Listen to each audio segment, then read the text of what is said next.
En la siguiente presentación pasaremos a ver de qué trata la materia y qué son los sistemas materiales.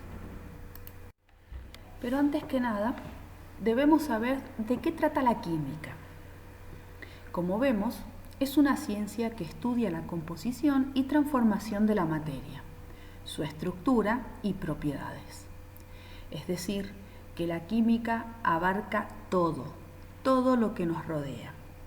Va desde el simple átomo, que es lo que forma todo, hasta cómo estamos nosotros formados de moléculas orgánicas de carbono, el flujo sanguíneo, los órganos, hasta el pedazo de pan que comemos, los accesorios que usamos, ¿sí? El aire que respiramos, la atmósfera y el sistema solar en sí. La química es lo que nos rodea absolutamente en todas partes. Así como expusimos que la química estudia la estructura y transformación de la materia, ahora veremos qué es la materia. De acuerdo al concepto, es todo aquello que tiene masa y ocupa un lugar en el espacio. Ejemplos los podemos ver en las imágenes que pueden ir desde una partícula tan pequeña como es el átomo a elementos comunes de uso diario, o llegando más lejos, a los planetas de nuestra galaxia. Expliquemos ahora qué es la masa y qué es ese lugar que ocupa en el espacio. Masa es la cantidad de materia que tiene un cuerpo. Es decir, que esa masa la podemos llegar a expresar a través de unidades de medida como lo serían el kilogramo, el gramo, miligramo, toneladas, etcétera, etcétera. Y a ese lugar del espacio que se le dice volumen, ya que expresa la posición y lo que ocupa un cuerpo en un lugar. A esta característica la podemos llegar a medir en litros, mililitros, centímetros cúbicos, milímetros cúbicos, etcétera, etcétera. Es decir, que todas las medidas de capacidad. Ahora que sabemos que todo es materia, debemos encontrar una forma de poder diferenciar una materia de otra. Para determinar que un cuerpo material es diferente a otro, se hace a través de propiedades, que se clasifican en dos amplias categorías. Tenemos las propiedades físicas, ¿sí?, que son aquellas características que identifican a la materia, sin dar origen a ninguna sustancia nueva. Es decir, que se pueden producir cambios, pero solo en la parte superficial, solo pasando de un estado a otro sin dejar de ser la misma sustancia. Esta se divide en dos tipos. Propiedades extensivas, cuyas características varían con la cantidad de materia, es decir, que dependen de la masa o el tamaño del cuerpo material. En esta sería masa y volumen. Después tenemos las propiedades intensivas, que son características que se perciben con todos los sentidos o a través de mediciones experimentales. Por ejemplo, densidad, estados físicos como sólido, líquido y gaseoso, propiedades organolépticas como lo es el color, el olor, el sabor, temperaturas de ebullición, puntos de fusión, solubilidad, dureza, conductividad y muchas más. Y después, por otro lado, tenemos lo que serían las propiedades químicas, que estas sí determinan cambios o transformaciones que pueden experimentar la materia. Es decir, que ésta va a sufrir transformaciones internas en su estructura y por lo tanto darán origen a nuevas sustancias. Como dijimos, las propiedades físicas no sufren cambios en su estructura. Por ello, si hablamos de propiedades extensivas, estaremos hablando de masa y de volumen. Por ejemplo, si yo te dijera que tengo hierro cuya masa es de 56 gramos, estaríamos frente a una propiedad extensiva. O si tuviera, por ejemplo, que preparar 1500 mililitros de una solución de sodio, también hablaríamos de una propiedad extensiva. Y por otro lado, tenemos lo que serían las propiedades intensivas, que son muy sencillas, ya que identifican en su mayoría a través de sus sentidos, como olores, texturas, color, etc. Pero también se suman características que en algún momento se estudiaron y tabularon en un cuadro para cada sustancia, como lo sería, por ejemplo, una viscosidad, un punto de ebullición, un punto de fusión, una densidad y muchas más. Y por otro lado, tenemos las características químicas, las cuales se destacan porque se producen cuando hay cambios internos en la materia, dando nacimiento a nuevas sustancias, como lo son, por ejemplo, la combustibilidad, la oxidación, la reducción, la acidez y la basicidad. Una vez que vimos las características que identifican a la materia, podemos pasar al siguiente paso, que es ver en qué estado podemos encontrar a la materia. Como este es un tema casi de repaso, lo veremos muy superficialmente, pero pondremos hincapié sobre todo en la teoría cinética molecular, que es la que da origen a los tres estados que conocemos: sólido, líquido y gaseoso. Esta teoría cinética molecular nos dice que la materia está constituida por moléculas que están en continuo movimiento. Entre las moléculas hay fuerzas de atracción que las aproximan. A estas se les denomina fuerzas de cohesión. O sea que mientras más intensa, más fuerte sean esas fuerzas de atracción, más cercanas van a estar las moléculas unas de otras. Por ejemplo, en el estado sólido. Fíjense que las moléculas están muy pegaditas unos al otro, por lo tanto esas fuerzas de cohesión son grandísimas ahí, son intensas, haciendo que casi no haya movimiento en esas moléculas.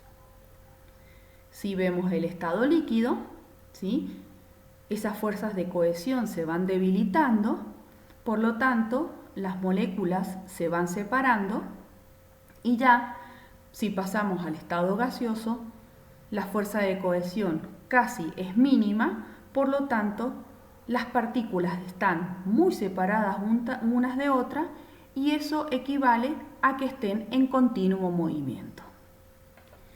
Por lo tanto, el tercer principio nos dice que cuanto mayor es la fuerza de cohesión, las moléculas están más próximas entre sí y en consecuencia sus movimientos son menores. Es decir, menor su energía cinética. Recuerden que la energía cinética se produce cuando hay movimientos. En un sólido la energía cinética es mínima, ya que casi no hay movimiento en la misma.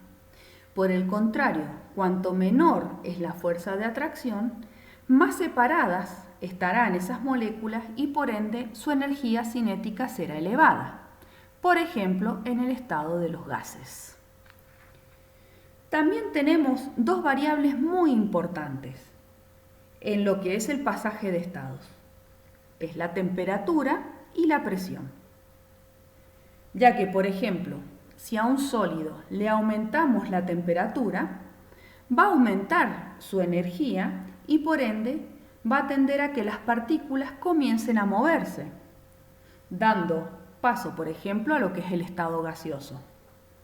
Entonces lograríamos que un sólido pase a un estado gaseoso y viceversa. Si a ese gas le disminuyéramos la temperatura, las partículas van a empezar a moverse menos y por ende sus moléculas comenzarán a acercarse una más a la otra pasando a un estado sólido. Y por otro lado, si hablamos de la variable presión, si por ejemplo a ese mismo gas aplicáramos presión y cuyas partículas están separadas en movimiento, al comprimirse por esa presión aplicada, pasará a estados de reposo y por ende las partículas estarán más cercanas entre sí, logrando pasar de un estado gaseoso a líquido. Cuando hablamos de característica de los estados, vamos a ver que siempre será basándonos en la teoría cinética molecular, en las fuerzas de cohesión y en las variables de presión y temperatura. Tenemos el estado sólido, cuyas fuerzas de cohesión son muy intensas y en consecuencia las moléculas no poseen movimiento de traslación. Es por ello que su forma es rígida y su volumen constante. Por ejemplo, en los líquidos, las fuerzas de cohesión serán menores a la de los sólidos, pero mayor a la de los gases. Por eso sus moléculas fluyen y modifican su forma con gran facilidad. Y en los gases, las fuerzas de cohesión son muy débiles y sus moléculas se separan fácilmente, ocupando volúmenes cada vez mayores. A esto se les llama expansibilidad. Esta es una de las tantas características que podremos observar en esta diapositiva y que se encargarán ustedes de verlas. Junto a los estados nos encontramos con cambios en los mismos que solo afectan las características físicas. A esta se les llama transformación de estado y podremos ver que son pasajes de un estado a otro, pero nunca dejando de ser la sustancia inicial. Por ejemplo, si el aluminio pasa de estado sólido a líquido, veremos que se produce la transformación llamada fusión, en la que tendremos aluminio líquido. Pero que si nosotros bajamos la temperatura, podremos volver a tener ese aluminio sólido nuevamente. Es decir, que no hay cambio en su estructura. El aluminio nunca deja de ser aluminio.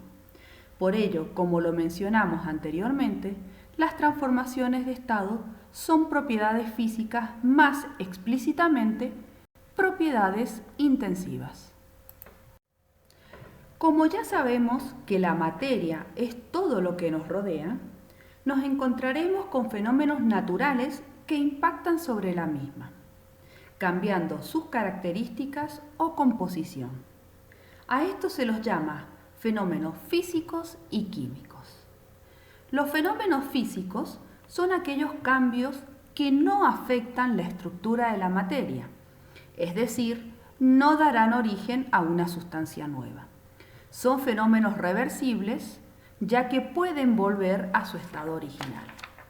Por ejemplo, si tomamos el caso del elástico, ¿sí? Fíjense que en su estado de reposo el elástico está comprimido.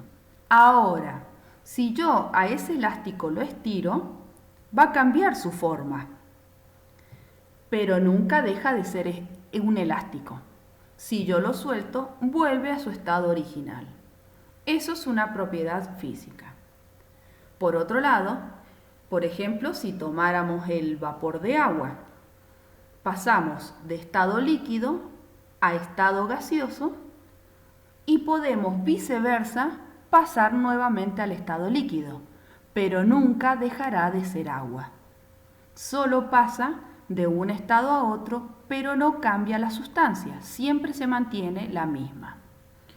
Por eso decimos que los cambios de estado o las transformaciones de estado son cambios físicos, porque no altera la composición o la naturaleza de la sustancia.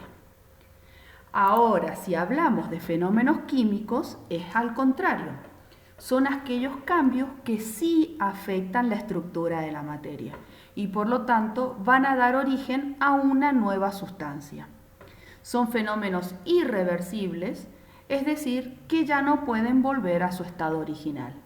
Por ejemplo, si yo cocinara un pollo, ¿sí?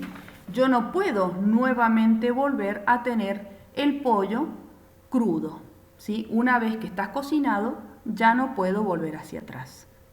Por ejemplo, en las reacciones químicas, una vez que hacemos reaccionar una sustancia con otra, me va a dar origen un producto, el cual yo después no puedo volver a separar en forma física, ¿sí? No se puede volver tan fácilmente a obtener esas dos sustancias de origen.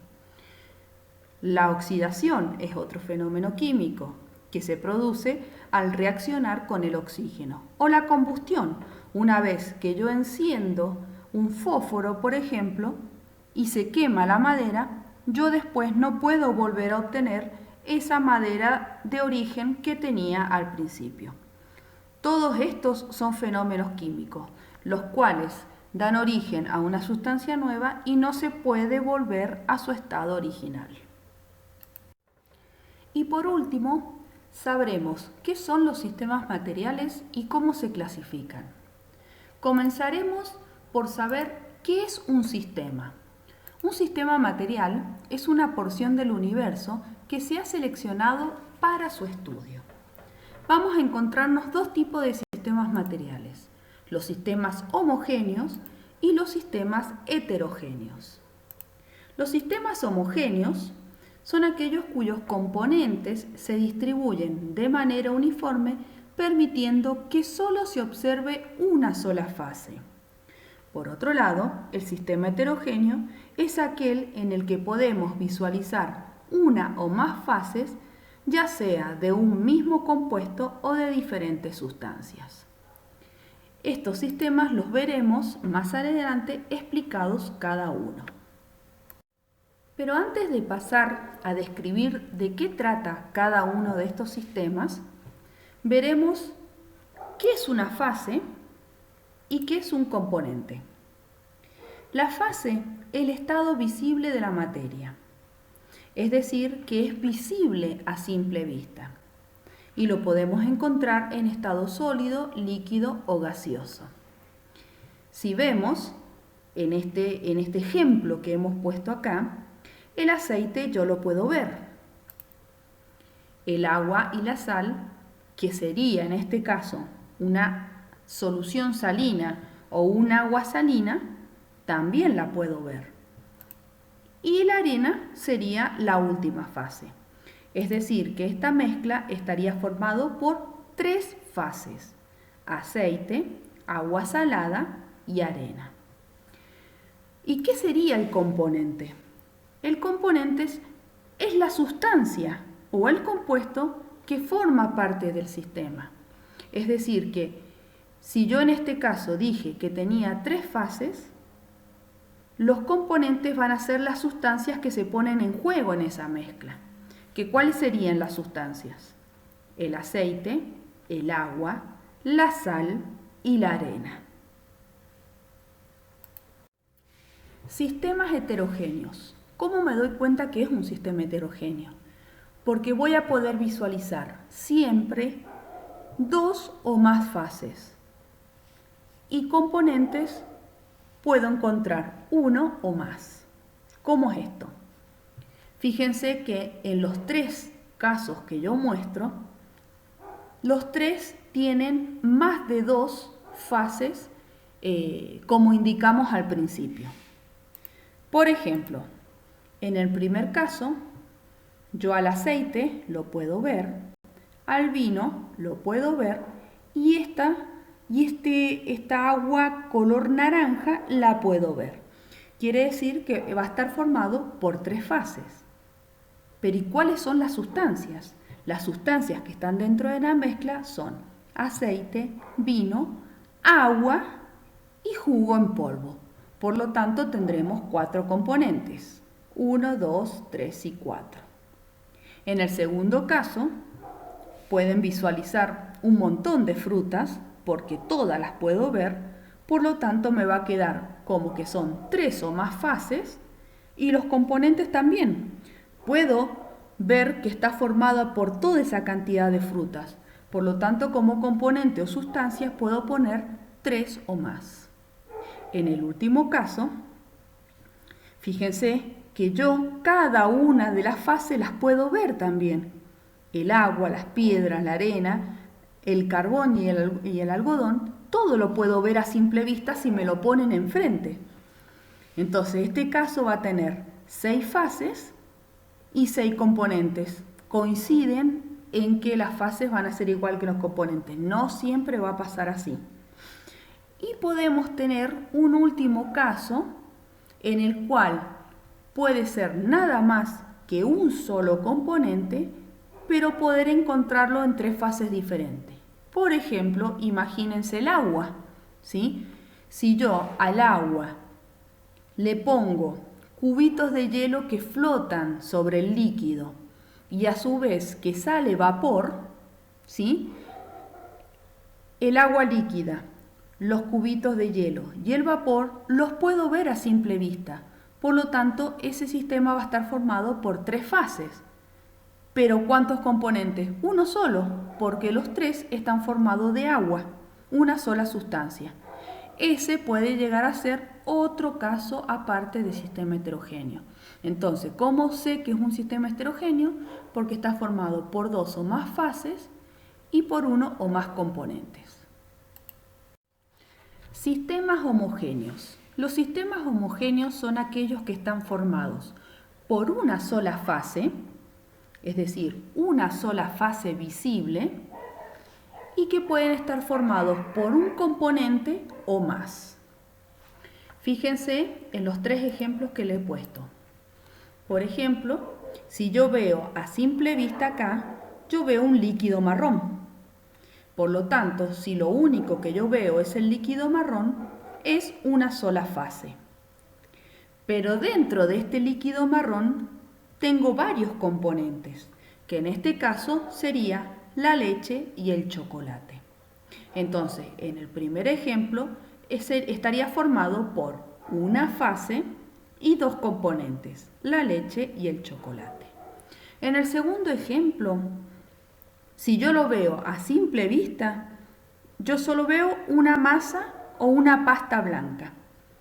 No veo otra cosa más. Por lo tanto, si yo solo veo la pasta blanca, es una sola fase. Pero ¿qué componentes están en juego dentro de esa pasta? Las papas, la leche y la manteca. Por lo tanto, yo veo una sola pasta blanca, una fase, pero que está formado por tres sustancias: papa, leche y manteca. O sea que el segundo ejemplo es una fase con tres componentes. Y por último, en el tercer ejemplo, si yo mezclo agua y sal, ¿qué es lo que veo? Un líquido transparente. La sal disuelta yo ya no la veo. Entonces, si yo solamente veo un líquido transparente y no otra cosa, quiere decir que es una sola fase. Pero ¿cuáles son las sustancias que están en esa mezcla? Van a ser el agua y la sal. Por ende, este tercer ejemplo sería una fase con dos componentes. Entonces, para determinar un sistema homogéneo, tengo que saber que está formado siempre por una fase, pero que los componentes pueden ser múltiples. Y dentro de los sistemas homogéneos, aparte de las mezclas que hemos visto, podemos encontrar también sustancias puras. ¿Qué son las sustancias puras? Las sustancias puras pueden ser simples, aquellas que están formadas por un átomo o varios átomos iguales entre sí, como lo son el hidrógeno, que en este caso son dos átomos de hidrógeno, el magnesio, dos átomos de cloro. Fíjense que esos dos átomos son del mismo elemento, por eso es simple, el azufre o el boro. Todos los elementos de una tabla periódica pasan a ser sustancias puras, llamadas sustancias simples. Y por el otro lado tenemos las otras sustancias puras que se les dice compuestas. Las sustancias compuestas están formadas por dos o más átomos, pero diferentes. Por ejemplo, el óxido de hierro, fíjense que está formado por hierro y oxígeno, que no son el mismo elemento. En este caso, las moléculas están formadas por carbono, oxígeno e hidrógeno, por ende son diferentes, es una sustancia pura compuesta. El ácido sulfúrico también son 3 elementos diferentes, azufre, oxígeno e hidrógeno, o el agua, que también es una sustancia compuesta. Es decir, que las sustancias puras son sistemas homogéneos, los cuales se dividen tanto en sustancias simples como compuestas. Las sustancias simples son los elementos que podemos encontrar en la tabla periódica en forma individual, ¿sí? Y las sustancias puras compuestas son 2 o más elementos unidos pero diferentes. Y por último, hablaremos sobre los métodos de separación de sistemas. Cada uno de los sistemas, tanto los homogéneos como los heterogéneos, pueden ser separados en forma física en sus compuestos iniciales. Es decir, por ejemplo, si yo me encontrara con una mezcla de agua y azúcar, de alguna forma, físicamente, puedo volver a obtener ese líquido y ese azúcar en forma individual, por ejemplo, a través de la evaporación. De esta forma nos vamos a encontrar con diferentes sistemas que, si ustedes se meten a este enlace que les indico, van a poder visualizar y entender de qué trata cada uno de estos procesos para obtener los compuestos individuales que formaron esos sistemas que pudimos haber estudiado anteriormente. Y de esta forma hemos visto la primera unidad, que es materia y sistemas materiales. Espero que les sea provechoso. Muchas gracias.